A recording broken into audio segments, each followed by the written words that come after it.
नमस्कार दोस्तों।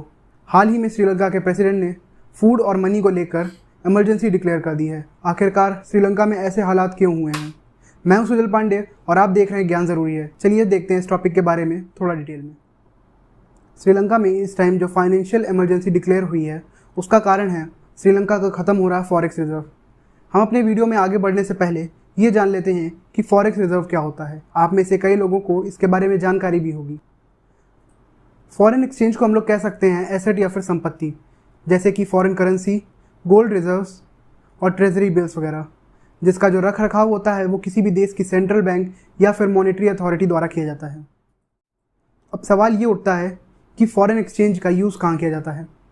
तो प्राइमरीली जो देश होते हैं वो फॉरेक्स रिजर्व का बैलेंस पेमेंट करने के लिए करते हैं, मॉनेटरी पॉलिसीज़ को इन्फ्लुएंस करने के लिए करते हैं, और अगर किसी तरीके की क्राइसिस या इमरजेंसी आ जाती है किसी भी देश में तो उससे निपटने के लिए फॉरेक्स रिजर्व का यूज़ किया जाता है। और सबसे मोस्ट इम्पॉर्टेंट जो है वो है वर्ल्ड वाइड ट्रेड करने के लिए, जिसमें फॉरेक्स रिजर्व का सबसे ज़्यादा यूज़ होता है।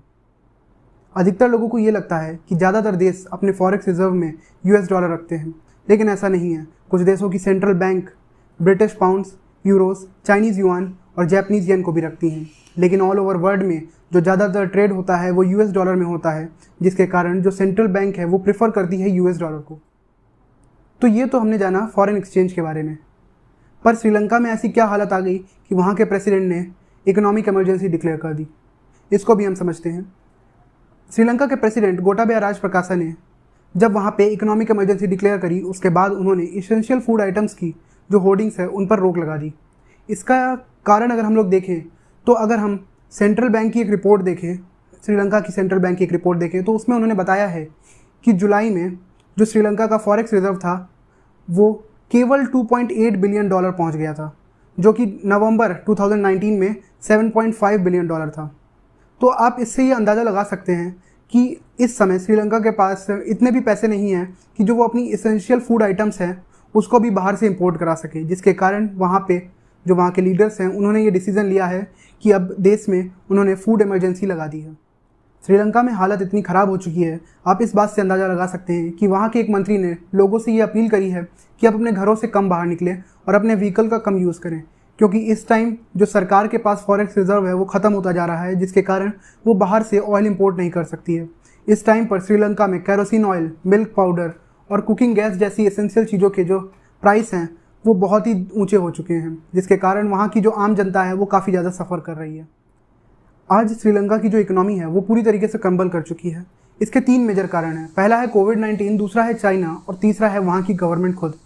तो चलिए हम लोग देखते हैं कि ये 3 मेजर कारण कैसे जो श्रीलंका की इकोनॉमी है उसे डिस्ट्रॉय कर रहे हैं। पहला कारण है चाइना। आप में से ज़्यादातर लोग जानते होंगे कि श्रीलंका के ऊपर इस समय चाइना का काफ़ी ज़्यादा लोन है और चाइना के पास ऑलरेडी 99 ईयर्स के लिए वहाँ का हम्बनटोटा पोर्ट आ चुका है। श्रीलंका ने इतना ज़्यादा लोन ले लिया है कि अब वो उस लोन को चुका नहीं पा रहा है, जिसके कारण वहाँ की जो इकोनॉमी है वो क्रम्बल कर रही है। और चाइना का जो डेट ट्रैप है उसमें श्रीलंका पूरी तरीके से फंस चुका है। अब अगर हम अपने दूसरे कारण को देखें तो वो है श्रीलंका की गवर्नमेंट खुद, क्योंकि श्रीलंका की जो गवर्नमेंट है इस टाइम वो प्रो चाइना है और वो ज़्यादा से ज़्यादा चाइनीज़ लोन पर डिपेंड कर रही है, जिसके कारण वहाँ की जो इकोनॉमी है वो सफ़र कर रही है। अब तीसरा और मेजर कारण है वो है कोविड-19। कोविड-19 ने सभी देशों पर इम्पैक्ट किया है और सबसे ज़्यादा इम्पैक्ट किया है वो है टूरिज़्म इंडस्ट्री पे। श्रीलंका का जो फॉरेक्स रिजर्व है उसका जो सबसे बड़ा शेयर है वो आता है टूरिज़्म इंडस्ट्री से, जिसके कारण अभी वहाँ पे जो टूरिज़्म इंडस्ट्री है वो बिल्कुल ठप पड़ी हुई है और जो फॉरेक्स रिजर्व है वो धीरे धीरे डिक्लाइन करता जा रहा है, जिसके कारण वहाँ पे एक इकोनॉमिक इमरजेंसी क्रिएट हो गई है। तो ये वो 3 कारण थे जिनकी वजह से जो श्रीलंका की इकोनॉमी है वो इतना ज़्यादा सफ़र कर रही है।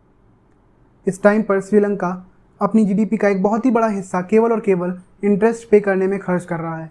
सेंट्रल बैंक के डेटा के मुताबिक देखा जाए तो वहाँ पे जो श्रीलंकन रुपीस की कीमत है वो 7.5% से कमज़ोर हो गई है यूएस डॉलर के मुकाबले, जिससे ये साफ पता चल रहा है कि वहाँ की इकोनॉमी कितना ज़्यादा सफ़र कर रही है। आपको जानकर हैरानी होगी कि इंडिया भी ऐसी फाइनेंशियल क्राइसिस झेल चुका है। साल 1991 में इंडिया ने फाइनेंशियल क्राइसिस झेली थी, जिसका जो मेजर कारण था वो था इंडिया की ख़राब इकोनॉमिक पॉलिसीज़ और जो प्राइवेट प्लेयर्स हैं उनका मार्केट में कम इन्वॉल्वमेंट। सिचुएशन इतनी ख़राब हो चुकी थी कि इंडिया के पास केवल 3 हफ्तों के लिए ही फॉरेक्स रिजर्व बचा हुआ था।